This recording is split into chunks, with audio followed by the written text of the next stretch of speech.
C'est l'heure du 3 minutes prono et puis c'est surtout l'heure de parler du Quintet Plus de ce dimanche. Réunion 1, course 3, départ prévu à 15h15. Et avec vous, Laurent, nous prenons la direction de Deauville. Oui, pour un quintet deauvillais, cependant, épreuve assez difficile à déchiffrer comme tous les quintets de plat, tous les handicaps de plat.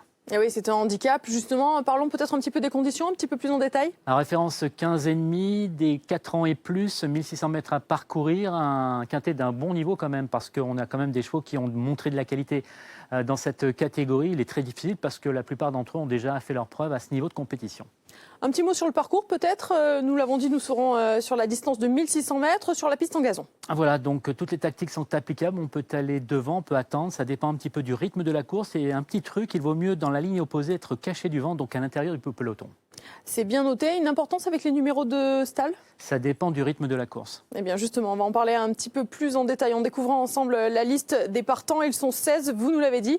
Et on commence tout de suite à s'intéresser aux différentes candidatures, notamment avec celle de ce numéro 1. Il s'agit de Rayon Vert, pour qui la distance, j'ai l'impression, risque d'être un petit peu longue, Laurent. Même si en début de carrière, il a montré ses capacités sur 1600 mètres, et sachez que le terrain sera bon souffle, donc ça devrait aller pour lui. J'aime beaucoup le 2 à Diwan Senora, qui est un excellent finisseur, qui joue à domicile et qui retrouve les gros handicaps en pleine possession de ses moyens.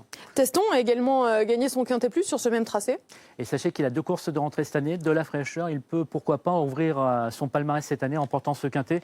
Mais il aura quand même sur sa route le 6 Dark American, le 7 Wallet, qui sont 2 habitués de ce genre de course. Je crois que vous aimez bien le numéro 9, Ziveri, qui reste sur de bonnes performances à ce niveau. Alors c'est vrai que c'est un adorable cheval, cependant il a tiré le numéro 15 dans les stalles de départ. Ça n'est pas forcément un très bon numéro.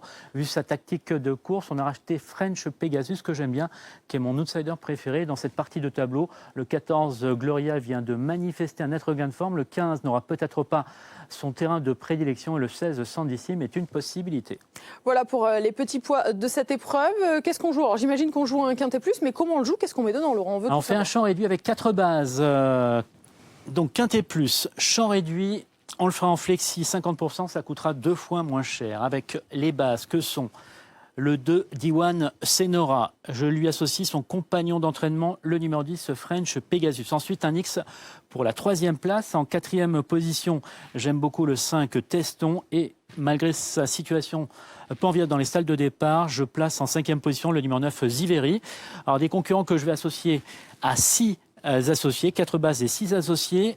Là, ce Rayon Vert. Ensuite, nous avons le 3 Milfi qui va tenter de se racheter, le 6 Dark American et le 7 Walek qui sont indissociables. Et dans le bas du tableau, attention 14 Gloria et au numéro 16 Sandissime. Le montant 4 du bases, jeu 6 associés en flexi 50, ça coûtera 6 €. Eh bien, c'est bien noté. Merci beaucoup, Laurent, de nous avoir décrypté ce Quintet Plus de Deauville. Et puis à vous, on vous souhaite un bon jeu.